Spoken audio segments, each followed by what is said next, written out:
let me use this opportunity to explain. When we don't think rigorously about this, we actually, I think, end up overestimating the impact of global factors.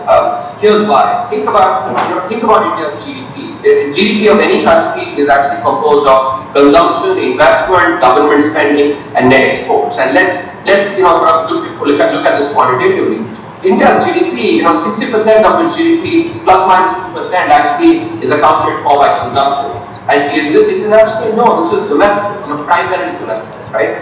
Second, investment, if you look at, about 30% of India's GDP comes from investment, again, plus minus, 2-3%.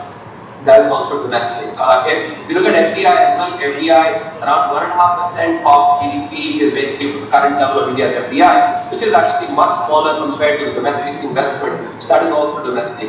And government spending as a percentage of GDP is 10%. So 60 plus 30 plus 10, 100. There you have basically net exports. In fact, is negative. So overall, domestic factor what really account for almost the entire of India's GDP. Therefore, when we don't think rigorously about this, then we basically sort of overestimate the influence of global factors. So the bottom line of this is, if India can continue implementing good policies that avails the advantage of us being a large economy with a very large consumer base and a large investor base as well, I think we can really surmount any of the challenges that come from global factors. Exports will get impacted, but equally imports might as well.